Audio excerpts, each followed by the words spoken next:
अमीर बेटी का सौदा। अमीर बाप की बेटी शिल्पी को मुकेश पसंद होता है, लेकिन दोनों के बीच हैसियत की दीवार खड़ी होती है। और फिर कहीं नौकरी कर लो ना, क्या हमेशा ये लोहे की सलाखों के पीछे भागते रहते हो? कितनी मेहनत करते हो। शिल्पी, नौकरी से कुछ नहीं होगा।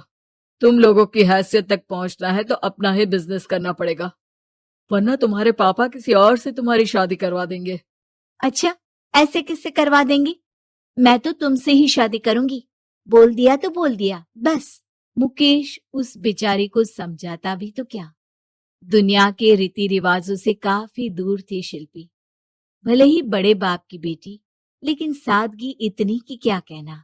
बेटा शिल्पी, कल तुमको देखने लड़के वाले आने वाले हैं, तैयार रहना। मैंने तुम्हारी माँ को समझा दिया है। घर के सारे नौकर चाकर को वो समझा देगी कि स्वागत कैसे करना है। कैसी बात कर रहे हैं पापा? मैं तो मुकेश से प्यार करती हूँ, उसी से शादी करूंगी। मैंने आपको बताया था ना। मुकेश किसका बेटा है? वो स्टील किंग सिंघानिया का, या वो जो बड़े ज्वेलरी वाले हैं मेहता, उनका? नहीं नहीं पापा, वो अपना ही काम करता है, लेकिन एस्टेब्लिश नहीं है अभी। पापा, वो आपके पास तब आएगा जब कुछ बन जाएगा। आप प्लीज थोड़ा सा वक्त दे दीजिए। पिता को शिल्पी की बात पर गुस्सा आ जाता है। वो उससे कुछ नहीं कहते और शिल्पी की माँ के पास जाते हैं। ये संस्कार देकर बड़ा किया तुमने शिल्पी को, और कैसे मैं किसी भिखारी के साथ उसकी शादी कर दूं? कौन है ये मुकेश? मैं जानती हूँ, बड़ा ही होनहार लड़का है। शिल्पी से बहुत प्यार करता है और शादी करना चाहता है। अरे ऐसे कैसे मैं किसी से भी अपनी बेटी की शादी कर दूं? कोई भी उठकर आए और कहे कि मैं शादी करना चाहता हूं तो मैं शादी कर दूं? कान खोल कर सुन लो, कल उसे अच्छे से तैयार कर देना, क्योंकि जो लड़का मैंने देखा है शिल्पी के लिए, वो करोड़पति घर का बेटा है, समझी? लाख मना करने पर भी शिल्पी को उस लड़के से मिलवाया जाता है जो उसके पिता ने उसके लिए देखा था। देखिए, मैं किसी और से प्यार करती हूँ और उसी से शादी करूंगी। ये तो बहुत अच्छी बात है कि तुम किसी और से प्यार करती हो, क्योंकि मैं भी किसी और से प्यार करता हूँ।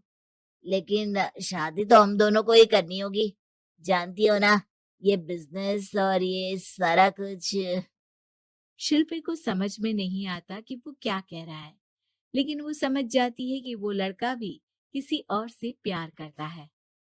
पिताजी, वो भी कह रहा था कि वो किसी और से प्यार करता है। हाँ तो करने दो ना, हमने तो नहीं रोका। तुम अपना देखो, शादी के लिए हाँ कर गया है वो। लेकिन क्यों? अरे वो और मैं दोनों ही एक दूसरे से प्यार नहीं करते, फिर शादी क्यों कर ले? पापा, एक बार सिर्फ मेरे कहने पर आप मुकेश से मिल ले। पिता शिल्पी के कहने पर फॉर्मेलिटी के लिए ही सही, लेकिन मुकेश को घर बुला लेते हैं। देखो, ज्यादा वक्त नहीं दे पाऊंगा। ये बताओ कि शादी के बाद कहाँ रखोगे उसे? 2 कमरे के मकान में? नहीं सर, मैंने 2 साल के बाद का सारा प्लान कर लिया है। मैंने आयरन इंडस्ट्री खड़ी करने के लिए पूरा ब्लूप्रिंट तैयार किया है। मेरी खुद की जगह है दादाजी की। बस थोड़ा फंड का अरेंजमेंट हो जाता तो काम शुरू कर देता। अच्छा, मतलब तुम यहाँ फंड रेज करने आए हो? मुकेश समझ जाता है कि उसके पिता शिल्पी की शादी उससे कराने के मूड में नहीं है। फंड आप कभी दे भी नहीं पाएंगे मुझे तो सिर्फ शिल्पी चाहिए। मैं उसके बिना नहीं रह सकता सर। मैं उसे बहुत खुश रखूंगा। वो तो हर पति का धर्म होता है। वो तो मैं किसी से भी उसकी शादी करा दूं, वो उसे खुशी रखेगा। लेकिन देखो, मैं ज्यादा बात को घुमाना नहीं चाहता। वो बड़े घर की लड़की है, उसे काम काज की आदत नहीं। अभी वो समझ नहीं रही, लेकिन तुम तो समझो। मैं किसी भी हालत में शिल्पी की शादी तुमसे नहीं करवा सकता। मुकेश पिता से लाख मन्नतें करता है, लेकिन वो नहीं मानते। शिल्पी की शादी उस अमीर लड़के से हो जाती है। शादी के बाद क्या हम लोग मेरी माँ के घर चले? मुझे उन लोगों की बहुत याद आ रही है। हाँ हाँ, जाओ जाओ। वैसे भी आज मैं अपनी गर्लफ्रेंड के साथ मसूरी जा रहा हूँ, तुम जा सकती हो। कैसी बात कर रहे हैं? अब हम लोगों की शादी हो गई है, आप कैसे किसी और लड़की के साथ जा सकते हैं? अरे मैंने तो तुम्हें शादी के पहले ही बता दिया था कि मेरी कुछ गर्लफ्रेंड्स है। अब प्लीज ये टिपिकल बीवी वाला रोना धोना शुरू मत कर देना। शिल्पी पिता के घर जाती है और माता पिता को सारी बात बता देती है। इतना गंदा इंसान निकलेगा, मैंने तो सोचा ही नहीं था। अरे क्यों कराई मेरी फूल जैसी बेटी की शादी ऐसे घर में। और तो क्या हो गया, शुरू शुरू में हर घर में ऐसा होता है, धीरे धीरे ठीक हो जाएगा। और वैसे भी उन लोगों के साथ हम लोगों की एक बड़ी डील फाइनल हुई है, समझी। उन लोगों से रिश्ता बनाकर रखो, तभी पैसों की बारिश होगी। पापा, अब समझ में आया कि आपने मेरे साथ ऐसा क्यों किया। मुकेश आपके सामने गिड़गिड़ा कर गया कि वो मुझे बहुत खुश रखेगा, लेकिन आपने मेरी शादी एक ऐसे लड़के से करा दी जो किसी और लड़की से प्यार करता है और शादी सिर्फ समझौते के लिए कर रहा है। पापा, मैं जा रही हूँ, लेकिन इस घर में कभी पैर भी नहीं रखूंगी। आपने मुझे सामान की तरह इस्तेमाल किया।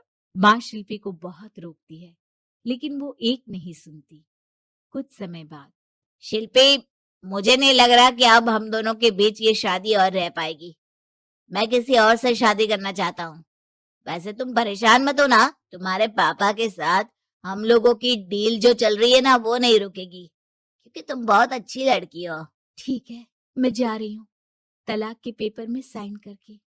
लेकिन एक शर्त है, मैं कहाँ गई ये बात मेरे पिता तक नहीं पहुंचनी चाहिए। शिल्पी घर छोड़कर चली जाती है। वो एक नौकरी करती है और अपना जीवन खुद संभालती है। लेकिन एक दिन, शिल्पी जी, आपसे मालिक मिलना चाहते हैं। अब मुझसे क्यों? शिल्पी मालिक के कमरे में जाती है, जहां सामने मुकेश होता है। अरे आप, आपको देखकर बहुत खुशी हुई, बहुत बड़े आदमी बन गए। थैंक्स, पर तुम्हें नौकरी करने की क्या जरूरत पड़ गई। मैंने तो सोचा भी नहीं था कि तुम मेरी शिल्पी होगी। तभी वहां शिल्पी के पिता आ जाते हैं। शिल्पी, तुम्हारे बारे में माँ से पता चला। घर चलो बेटा, मुझे माफ कर दो। मुकेश, मैं यहाँ अपनी कंपनी के काम के लिए आया हूँ। तुम्हारी कंपनी की डील अगर हमें नहीं मिली तो हम बर्बाद हो जाएंगे। वैसे अब तुम चाहो तो शिल्पी की शादी मैं तुमसे कराने को तैयार हूँ। बस करिए पापा, ये क्या सौदा लगा रखा है आपने। जिस कंपनी से आपकी डील हो, अपनी बेटी की शादी उसी के घर करा देते हैं। शिल्पी मुकेश से माफी मांगती है और वहां से जाने लगती है कि मुकेश उसे रोक लेता है। रुको शिल्पी, ये सब कुछ तुम्हारे लिए है। ये कंपनी, ये नाम सिर्फ तुमसे शादी करने के लिए ही खड़ा किया था। मैं आज भी तुमसे बहुत प्यार करता हूँ।